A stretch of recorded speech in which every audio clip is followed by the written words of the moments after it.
L'année est 1993.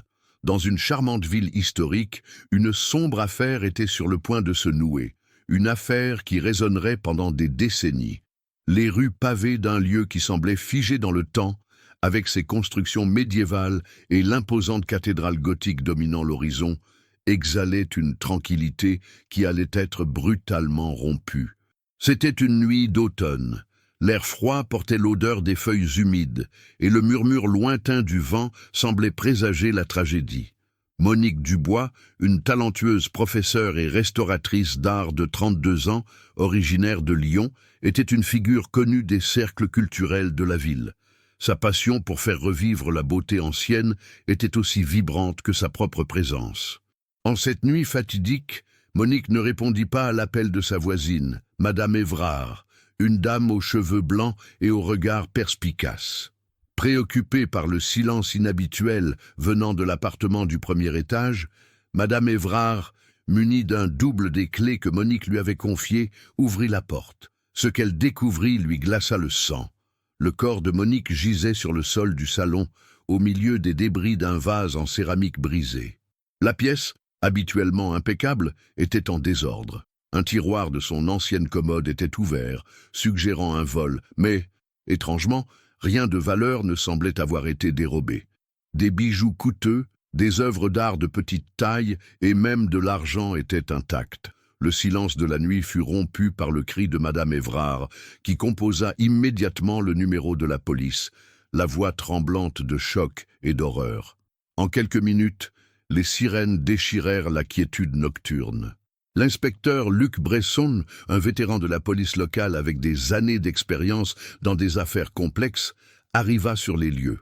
Ses yeux parcoururent la pièce avec la familiarité de celui qui en avait déjà trop vu. L'appartement de Monique, avec son air bohème et rempli de pinceaux, de toiles et de livres d'art, était maintenant une scène de crime. La lumière de la police scientifique révélait chaque particule de poussière, chaque tache, chaque ombre, qui pourrait receler un secret. Bresson observa les éclats du vase, l'arme probable du crime et le tiroir ouvert, un détail qui ne cadrait pas avec l'absence apparente de vol. C'est étrange, pensa-t-il. Quelque chose ne collait pas. La scène semblait orchestrée pour simuler un cambriolage, mais échouait dans son exécution la plus élémentaire. L'équipe de la police scientifique, dirigée par la docteure Sylvie Moreau, une pathologiste de renom, commença son travail méticuleux. Chaque détail était une pièce du puzzle complexe. Les fenêtres étaient fermées de l'intérieur. Il n'y avait aucun signe d'effraction sur la porte principale. L'assassin ou l'assassine était quelqu'un qui avait un accès ou avait été invité à entrer. Monique, connue pour sa prudence, n'aurait pas ouvert la porte à un inconnu la nuit. La docteure Moreau estima l'heure du décès entre 19h et 22h. Une période où la plupart des voisins auraient été chez eux, mais qui, dans la tranquillité de cette rue, serait passée inaperçue. La collecte d'indices commença, minutieuse et exhaustive. Une empreinte de pas partiel fut trouvée près de la porte du salon, peut-être celle de l'agresseur. Des fibres textiles d'une couleur inhabituelle furent soigneusement prélevées sur le tapis et les vêtements de la victime. L'appartement de Monique était un sanctuaire d'art et d'histoire, maintenant profané. Sa vie personnelle, en tant que célibataire, était dédiée à son art et à ses élèves, mais elle menait également une vie sociale active dans les cercles artistiques, où son intelligence et son charme étaient toujours remarqués. Récemment, Monique avait obtenu une prestigieuse bourse d'études pour un projet de restauration à Paris. Un accomplissement qui, bien que célébré par beaucoup, aurait pu susciter la jalousie chez d'autres. Alors que l'enquête progressait, des pistes mystérieuses commencèrent à émerger. Des témoignages faisaient état d'appels anonymes passés depuis une cabine téléphonique publique près de l'appartement de Monique dans les jours précédant le crime. Qui pouvait bien appeler? Et pourquoi? Les premiers suspects furent rapidement identifiés. Un ex-petit ami avec un alibi solide, qui était hors de la ville, et un étudiant mécontent, connu pour son tempérament instable, mais qui avait également un alibi corroboré. Le tableau était dressé, mais l'image était encore floue, pleine de lacunes, et de questions sans réponse. La ville, autrefois silencieuse, chuchotait maintenant à l'ombre d'un crime inexpliqué, un mystère qui semblait défier toute logique. Les jours qui suivirent transformèrent la paisible ville en un chaudron de spéculation et de peur. L'inspecteur Bresson et son équipe se plongèrent corps et âme dans l'enquête, interrogeant plus de 40 personnes. Amis, collègues, voisins, élèves, chacun d'eux avait une pièce, un fragment de la vie de Monique à offrir.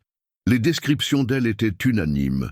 Une femme vibrante, dévouée à l'art, mais avec une aura de mystère, un certain je ne sais quoi, qui la rendait encore plus fascinante. Elle était aimée de beaucoup, admirée par d'autres, mais la bourse d'études à Paris avait, en effet, généré une vague de jalousie subtile dans certains cercles, comme un poison lent qui commençait à se manifester. Au cours de ces entretiens, un nom commença à apparaître avec une fréquence dérangeante. Julien Moreau. C'était un voisin discret, qui vivait à l'étage inférieur de l'appartement de Monique.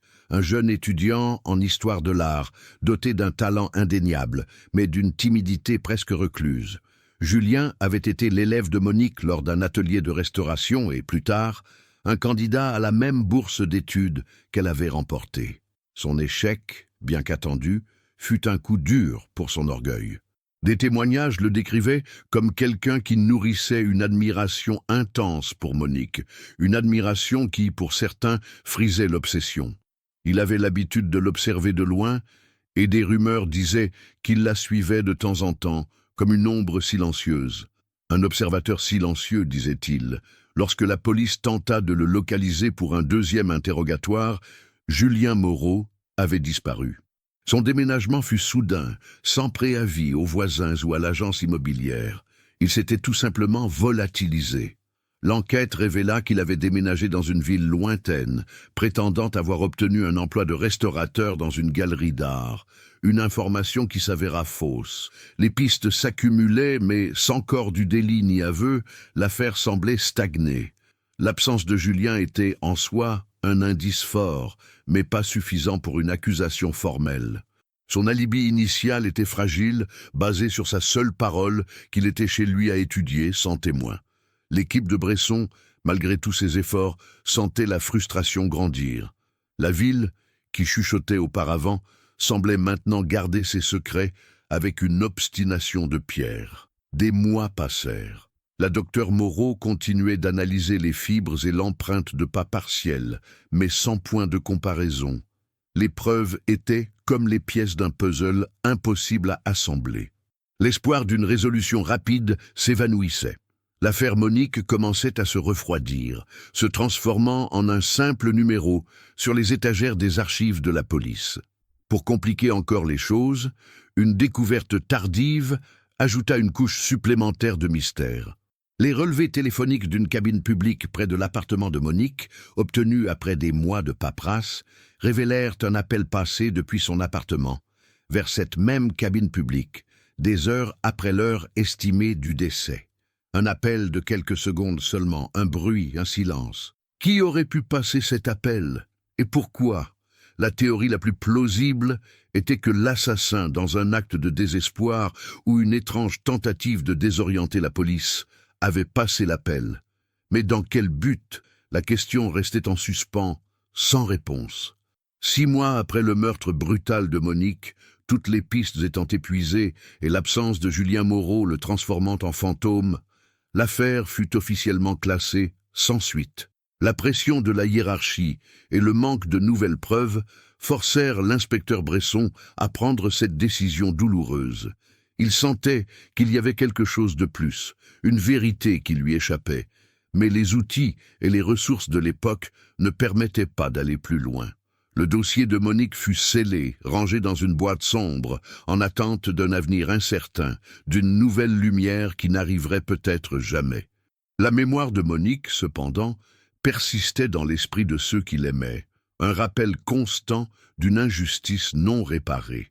La ville, quant à elle, tenta de reprendre sa routine, mais l'ombre du crime planait sur ces rues médiévales, une ombre persistante, un secret non révélé. Le silence qui s'abattit sur l'affaire Monique était un lourd fardeau pour l'inspecteur Luc Bresson. Il sentait, dans chaque fibre de son être, qu'il manquait une pièce, un détail crucial qui lui échappait. Même avec le classement officiel de l'affaire, la figure de Monique et le mystère de son meurtre continuaient de le hanter. Pendant son temps libre, ou dans les heures silencieuses du bureau, au milieu de la nuit, il rouvrait les dossiers, feuilletait les photos de la scène de crime, lisait et relisait les dépositions, à la recherche d'une nouvelle perspective, d'une révélation qui aurait pu être ignorée. La vie de Monique, qui semblait auparavant si transparente et dédiée à l'art, commença à être vue sous un nouveau jour par ceux qui l'aimaient. Sophie Lefebvre, sa meilleure amie et collègue d'atelier, décrivait Monique comme une âme vibrante, mais aussi sensible, qui portait le poids de grandes aspirations. Elle rêvait de redonner vie à des œuvres oubliées, de révéler la beauté cachée, raconta Sophie, les yeux embués de larmes. La bourse d'études à Paris était la réalisation d'un rêve, mais elle ressentait aussi une pression immense, une sorte de fardeau d'attente. Il y avait une jalousie subtile dans l'air, vous savez. Tout le monde ne se réjouissait pas de ses succès de la même manière. Monique, malgré sa gentillesse, était une femme aux convictions fortes, et son art, souvent novateur, ne plaisait pas à tous les puristes. Monsieur Émile Lambert, le directeur de la prestigieuse École des beaux-arts locale, où Monique enseignait occasionnellement, parlait d'elle avec une profonde admiration.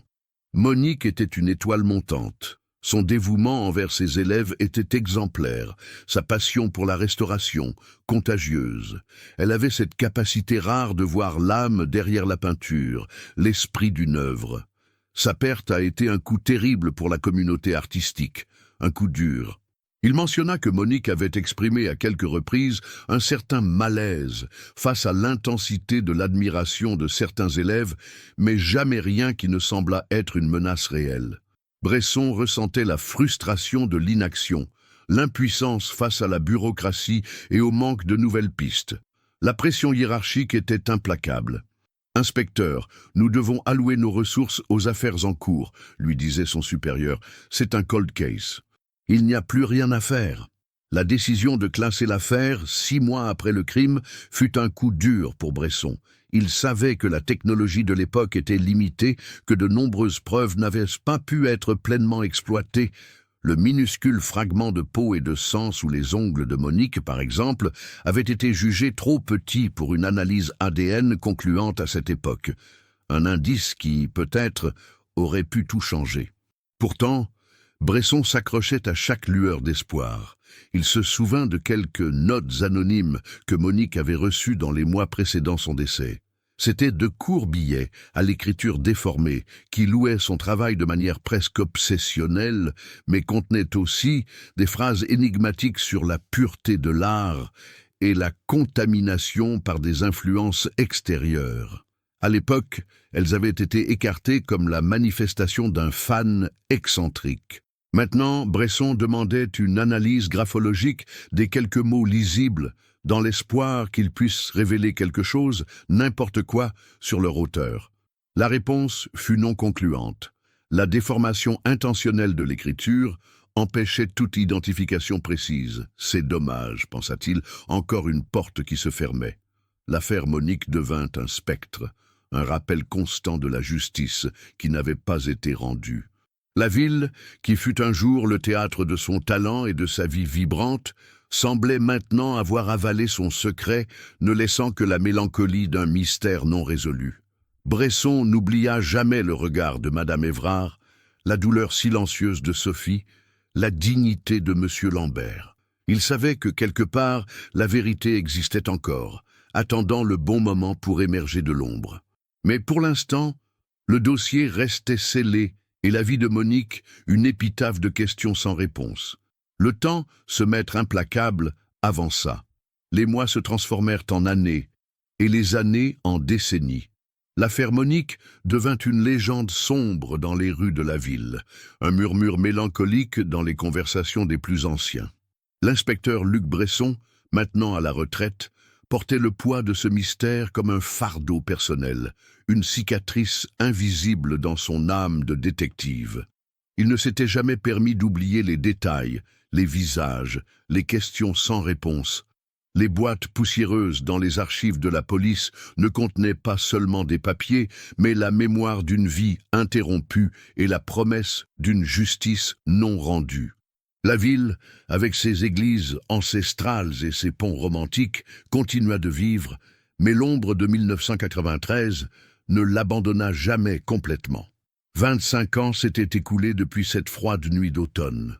En 2018, un vent de renouveau souffla dans les couloirs de la Sûreté nationale. Une nouvelle initiative, baptisée Mémoire judiciaire, fut lancée dans le but de réexaminer les affaires classées, les fameux cold cases, en utilisant les outils et la mentalité du XXIe siècle. C'est dans ce contexte que la capitaine Élise Renault entra en scène. Jeune, mais dotée d'une perspicacité aiguisée et d'une détermination qui frisait l'obsession, Élise était une étoile montante au sein des forces de police. Elle avait une prédilection pour les énigmes complexes, pour les histoires inachevées qui réclamaient une fin. L'affaire Monique, avec son mélange d'art, d'intrigue et de disparition, capta son attention dès le premier instant où ses yeux se posèrent sur le dossier. Élise se plongea dans les archives, un océan de papier jauni et de photographies en noir et blanc. Les heures se transformèrent en jours et les jours en semaines, tandis qu'elle absorbait chaque détail de l'enquête originale. La méticulosité de Bresson était évidente, mais aussi les limites de la technologie de l'époque. Elle réexamina les dépositions, les analyses scientifiques rudimentaires, les croquis de la scène de crime. L'histoire de Monique, sa passion pour l'art, sa bourse d'études à Paris, la jalousie subtile, les appels anonymes, tout reprenait vie sous le regard analytique d'Élise. Elle cherchait les lacunes, les questions non posées, les indices qui auraient pu être ignorés ou mal compris. Parmi les innombrables preuves collectées en 1993, une en particulier attira son attention, un détail presque insignifiant à l'époque, un minuscule fragment de peau et de sang trouvé sous les ongles de Monique. À cette époque, l'équipe de la docteure Sylvie Moreau avait tenté de l'analyser, mais la quantité de matériel était si infime qu'elle avait été jugée insuffisante pour une analyse ADN concluante. La technologie n'était tout simplement pas prête. Aujourd'hui, en 2018, avec les avancées exponentielles de l'analyse ADN en criminalistique, Élise savait que ce fragment minuscule pourrait être la clé pour élucider le mystère. C'était une aiguille dans une botte de foin, mais une aiguille qui, si elle était trouvée, pourrait recoudre les fils de la vérité. La capitaine Renault envoya la pièce à conviction au laboratoire de police scientifique le plus avancé du pays, avec l'espoir que la science moderne pourrait enfin parler là où l'intuition et l'enquête traditionnelle avaient échoué. L'attente fut angoissante, mais la foi d'Élise en la technologie était inébranlable. Elle savait que les progrès dans l'amplification de l'ADN pourraient extraire un profil génétique d'un échantillon qui, 25 ans plus tôt, aurait été considéré comme inutile. En attendant les résultats, Élise commença à revoir les témoins de l'époque, cherchant de nouvelles perspectives, des souvenirs qui auraient pu être refoulés ou mal interprétés. L'affaire Monique était sur le point d'être ravivée, et les ombres du passé commençaient à s'agiter. L'angoisse de l'attente pesait lourdement sur la capitaine Élise Renault. Chaque coup de téléphone, chaque email reçu était une lueur d'espoir, ou la confirmation que la réponse n'était pas encore arrivée. Finalement, après des semaines qui semblaient des siècles, le rapport du laboratoire de police scientifique atterrit sur son bureau. Les mains fermes, mais le cœur battant, Élise ouvrit l'enveloppe. Les mots sur le papier étaient clairs, concis et, pour elle, une douce musique. Profil ADN complet obtenu. Résultat positif pour correspondance avec échantillon de référence. L'échantillon de référence était celui de Julien Moreau. Voilà. Le petit fragment de peau et de sang, autrefois considéré comme inutile, était en fait la voix silencieuse de la vérité, résonnant à travers un quart de siècle. Le nom qui planait comme une ombre sur l'enquête originale, le voisin discret qui avait disparu sans laisser de traces, avait maintenant un visage génétique. Avec la confirmation de l'ADN, l'équipe d'Élise lança une traque implacable de Julien Moreau. Les technologies modernes de recherche de données et d'intelligence artificielle, impensables en 1993, furent mises à contribution. Registres publics, bases de données sur l'éducation, informations sur l'emploi, tout fut passé au crible avec une efficacité redoutable. Il ne fallut pas longtemps pour qu'une piste émerge. Julien Moreau s'était en effet réinventé. Il avait déménagé dans une ville universitaire lointaine, près de Bordeaux, et avait pris une nouvelle identité, Jean Chevalier. Il était maintenant un professeur d'histoire de l'art respecté, un universitaire à la réputation impeccable, auteur d'articles sur l'esthétique de la restauration et la pureté de l'art médiéval. L'ironie n'échappa pas à Élise. L'homme qui avait peut-être détruit une œuvre d'art vivante se consacrait maintenant à les préserver. Quelle ironie! La capitaine Renaud et son équipe organisèrent une opération de surveillance discrète. Ils se rendirent dans la ville de Jean Chevalier, se fondant dans le paysage universitaire. Ils l'observèrent de loin, pendant ses cours, lors de ses promenades sur le campus, dans ses habitudes quotidiennes. Jean Chevalier menait une vie méthodique, presque monacale. Rien dans son comportement actuel ne trahissait le jeune homme reclus et obsédé d'il y a 25 ans. Il semblait s'être construit une nouvelle vie, une façade parfaite de normalité. Mais Élise savait que, derrière ce vernis académique, se cachait la vérité d'un crime brutal. Pour consolider les preuves, il était crucial d'obtenir un échantillon d'ADN de Jean Chevalier sous son identité actuelle, pour une comparaison directe et irréfutable. L'équipe de surveillance suivit ses mouvements avec une précision chirurgicale. Un après-midi pluvieux, après une conférence, Jean Chevalier s'arrêta dans un café local. Il commanda un café noir et, après l'avoir terminé, laissa la tasse sur la table avant de partir précipitamment. C'était le moment parfait. Un agent infiltré, se faisant passer pour un employé de nettoyage, récupéra la tasse avec des gants, garantissant l'intégrité de l'échantillon. C'était parfait. La tasse, avec le résidu de salive de Jean Chevalier, fut immédiatement envoyée au laboratoire pour une analyse comparative. La confirmation fut rapide et décisive. L'ADN de la tasse de café correspondait exactement aux fragments de peau et de sang trouvés sous les ongles de Monique, et par extension au profil de Julien Moreau. Il n'y avait plus de doute. Jean Chevalier était bien Julien Moreau, l'homme qui avait mystérieusement disparu après le meurtre de Monique. La vérité, enfouie depuis un quart de siècle, commençait à émerger. Les analyses supplémentaires, comme la reconstruction numérique de l'empreinte de pas trouvée sur la scène de crime, furent également réexaminées. Avec le profil de taille et de poids de Julien Moreau, les experts purent superposer numériquement l'empreinte de 1993, révélant une compatibilité impressionnante avec la chaussure qu'il portait à l'époque. Chaque nouvelle pièce s'emboîtait, formant une image terrifiante. Élise ressentit un mélange de soulagement et de froide détermination. L'obsession, le rejet, la jalousie pour la bourse d'études, les mobiles que Bresson avait pressentis, avaient de maintenant un nom et un visage. La capitaine Renaud savait que l'arrestation de Jean Chevalier, le professeur respecté, serait un choc pour la communauté universitaire et pour la ville où il s'était construit une nouvelle vie. Mais la justice pour Monique était enfin à portée de main. La prochaine étape serait la plus délicate, la confrontation, la révélation d'un passé sombre qu'il avait tenté d'effacer.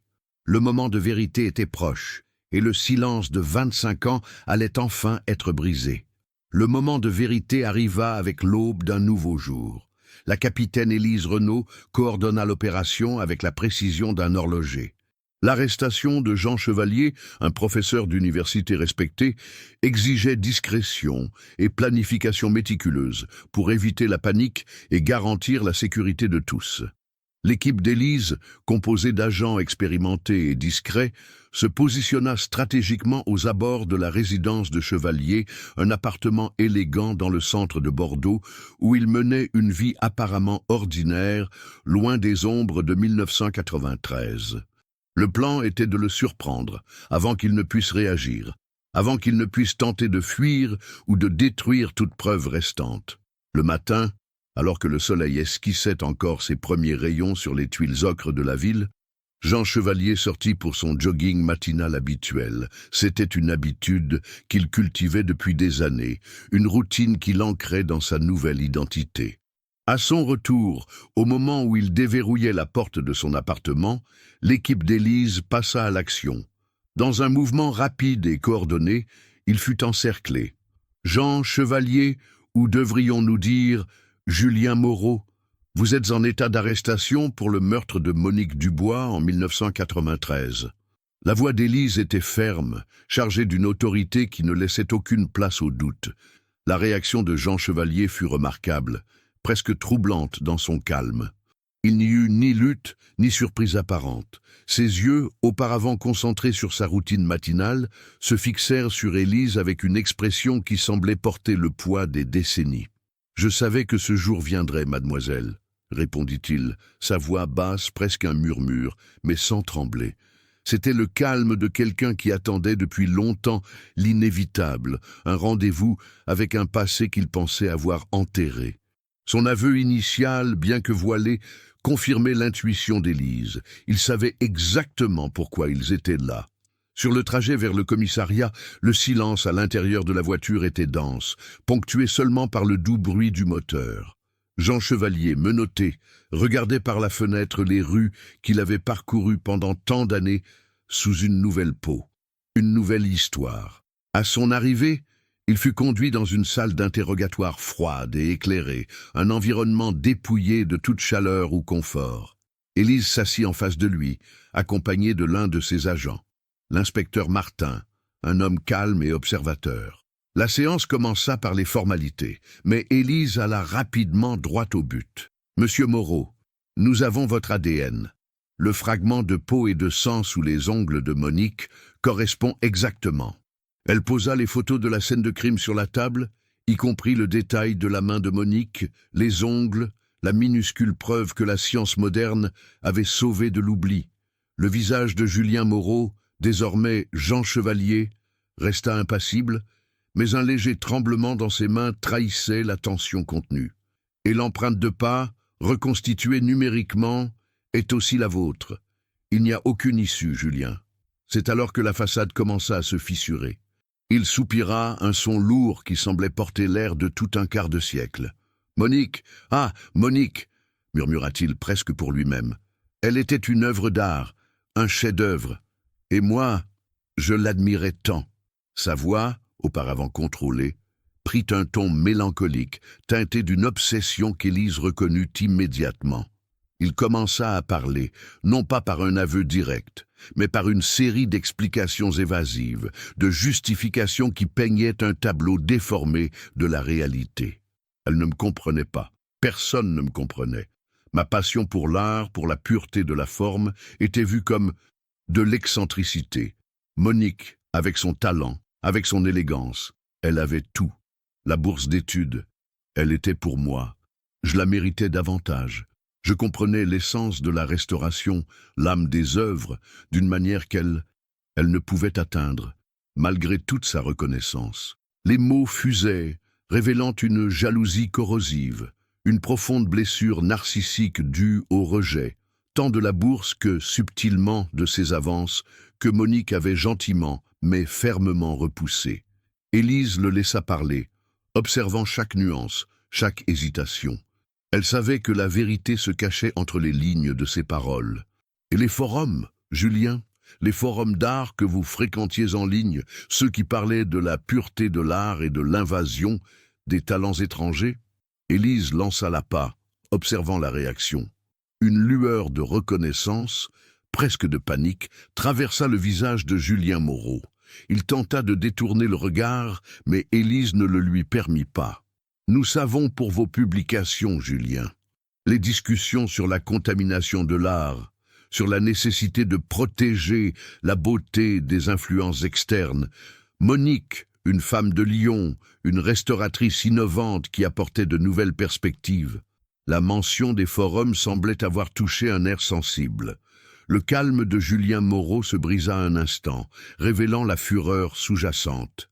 Eux, ils comprenaient. Il savait ce qu'était la pureté. L'art ne peut pas être corrompu. Monique, elle s'égarait. Son art, sa vision, c'était une trahison de l'essentiel.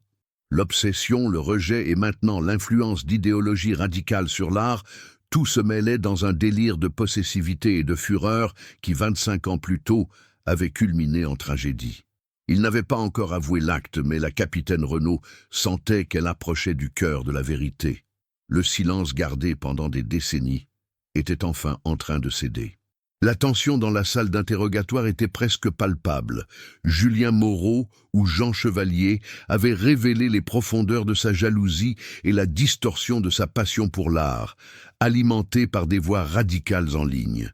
Élise sabilla qu'elle était au seuil d'un aveu, mais elle avait besoin de la vérité complète, de l'acte lui-même.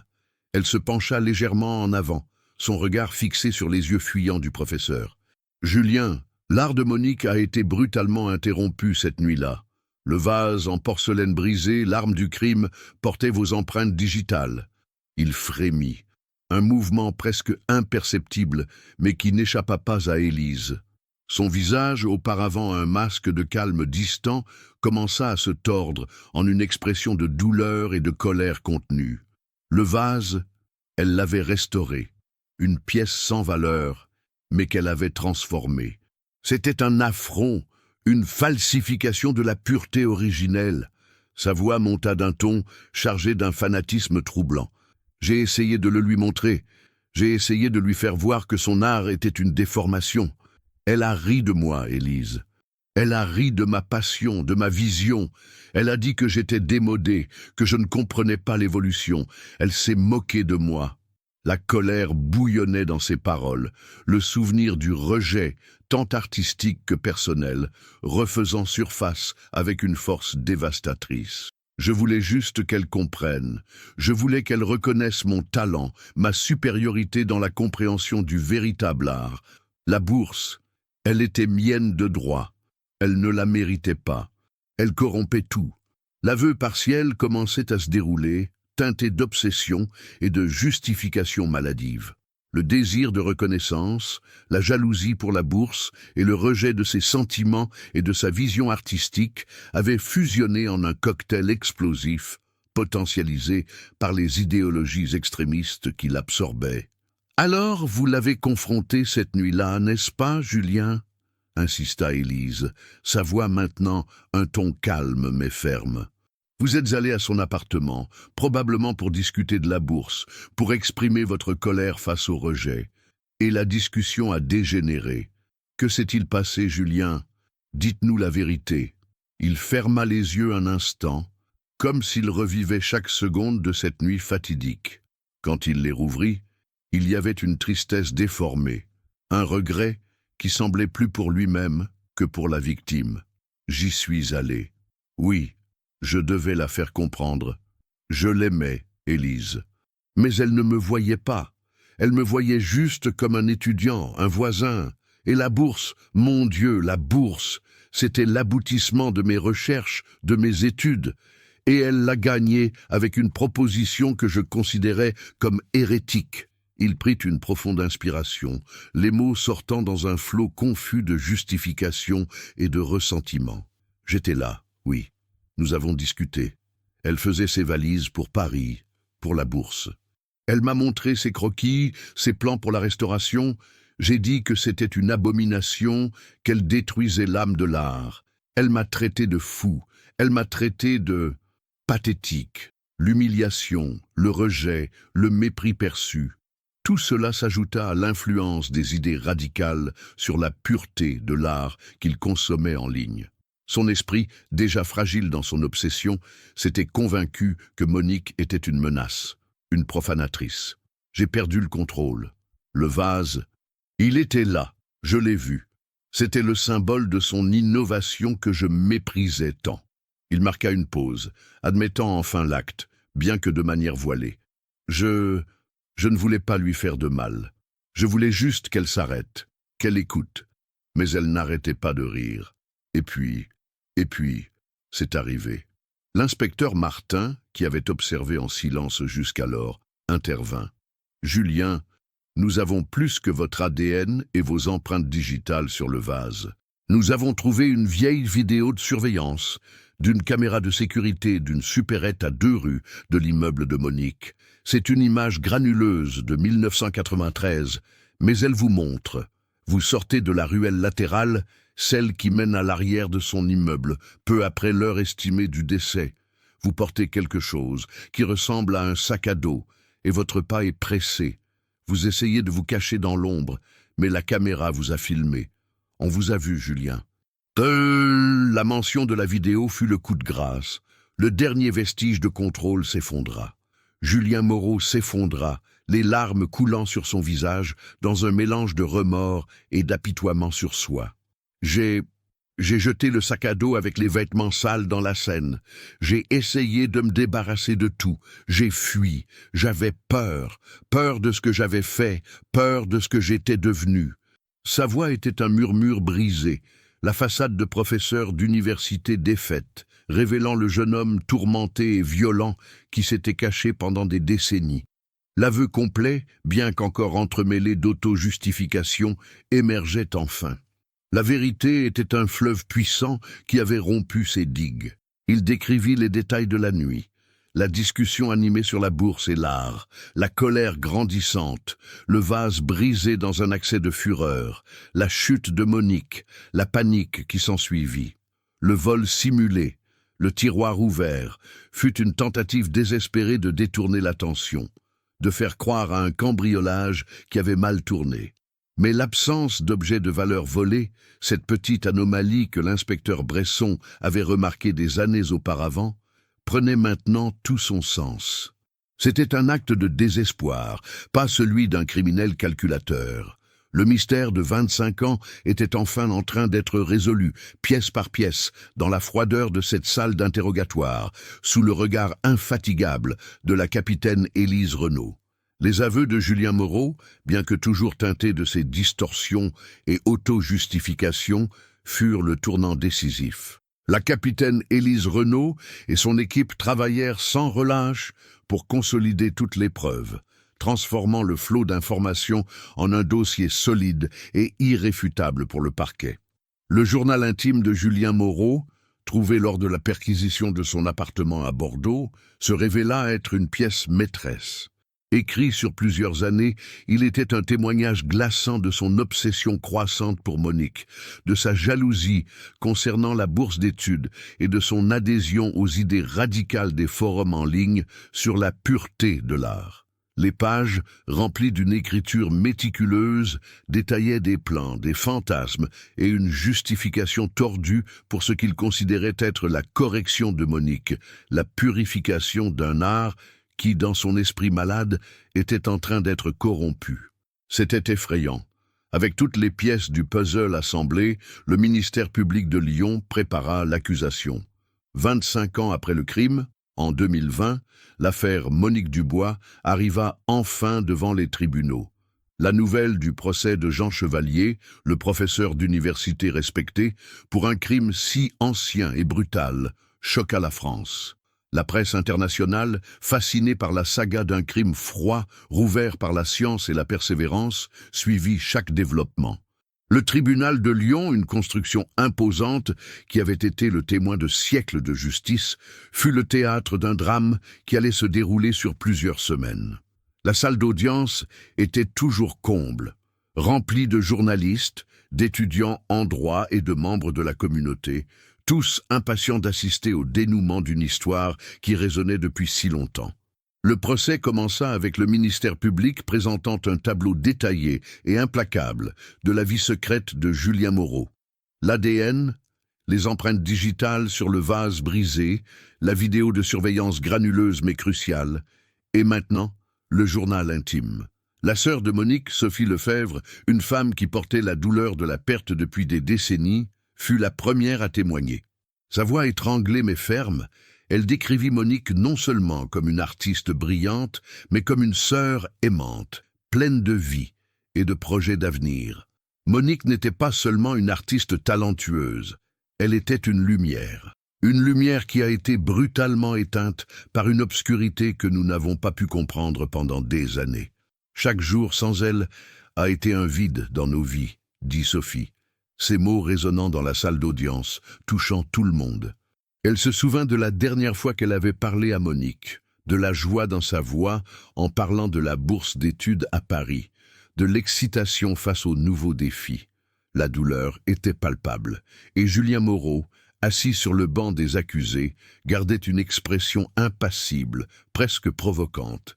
Des amis et collaborateurs de Monique témoignèrent également, peignant le portrait d'une femme vibrante, dévouée à son art et à la vie.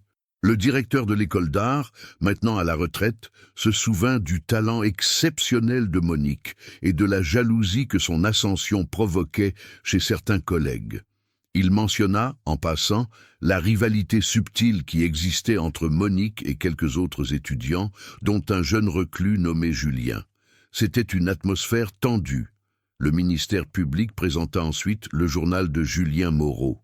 Les passages lus à voix haute révélèrent un esprit de plus en plus perturbé. Il décrivait Monique avec un mélange d'adoration et de ressentiment, l'appelant « ma muse profane » et l'usurpatrice de ma gloire. Il y avait des passages qui détaillaient sa colère face au rejet de ses esquisses de restauration, ses fantasmes de corriger la vision artistique de Monique et l'influence croissante des forums en ligne où il trouvait une validation pour ses idées extrémistes sur la pureté de l'art et la nécessité d'éliminer les influences jugées étrangères ou dégénérées. Les notes montraient une préméditation effrayante, non pas nécessairement du meurtre, mais d'une confrontation planifiée pour éduquer Monique, pour lui faire voir la vérité, qui a dégénéré en tragédie. Pour comprendre l'esprit de l'accusé, le tribunal convoqua la docteure Émilie Laurent, une psychiatre légiste de renom. Après une série de séances d'évaluation, la docteure Laurent présenta son diagnostic. Julien Moreau présentait des traits clairs d'une personnalité narcissique sévère, avec des tendances paranoïaques et une profonde incapacité à gérer le rejet. Son obsession pour Monique n'était pas de l'amour, mais de la possessivité et de la projection. Il la voyait comme une extension de sa propre vision artistique, et lorsqu'elle a refusé de s'y conformer, lorsqu'elle l'a rejeté professionnellement et personnellement, cela a profondément blessé son ego, déjà fragile. L'influence des forums en ligne a agi comme un catalyseur, renforçant ses croyances déformées et fournissant une justification idéologique à sa colère et à son ressentiment, expliqua la docteure Laurent, sa voix calme, mais ses mots chargés de poids. Il ne pouvait pas accepter que quelqu'un qu'il considérait comme inférieur ou corrompu puisse réussir là où il échouait. Sa perception de la pureté dans l'art était, en réalité, une manifestation de sa propre rigidité mentale et de son mépris pour tout ce qui défiait sa vision du monde. La défense de Julien Moreau tenta de plaider qu'il avait agi dans un moment de trouble émotionnel, qu'il n'y avait pas de préméditation pour le meurtre, mais plutôt un accident tragique résultant d'une discussion animée. Cependant, le journal intime, avec ses notes détaillées de son obsession et de sa colère croissante, ainsi que le diagnostic psychiatrique, peignait un tableau différent.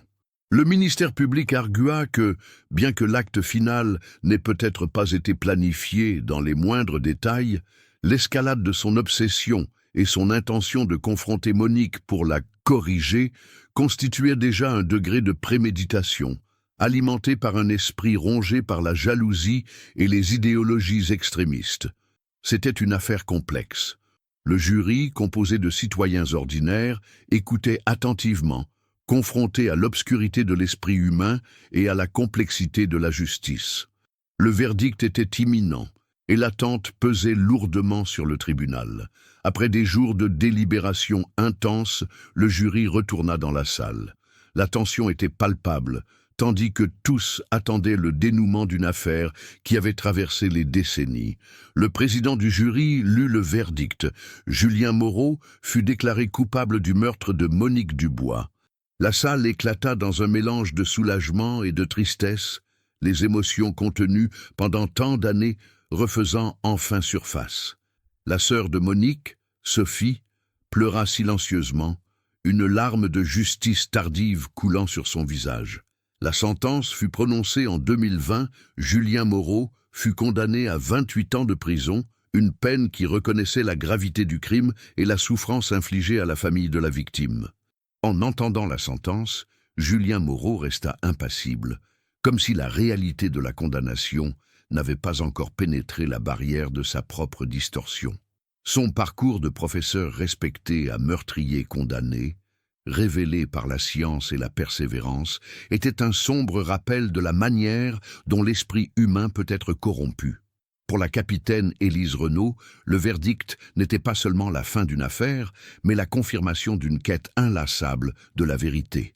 Elle s'accorda un bref moment de réflexion, regardant le vide du banc des accusés. La justice avait été rendue, même avec un retard de 25 ans.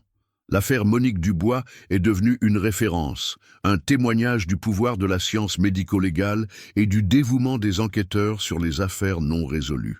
Mais c'était aussi un avertissement, un écho sombre sur la fragilité de l'esprit humain et le danger des idéologies extrémistes qui peuvent s'infiltrer et corroder, transformant l'admiration en obsession, la jalousie en fureur et l'art en un prétexte à la violence. Quelques mois après le procès, Élise visita la tombe de Monique Dubois au cimetière de Lyon.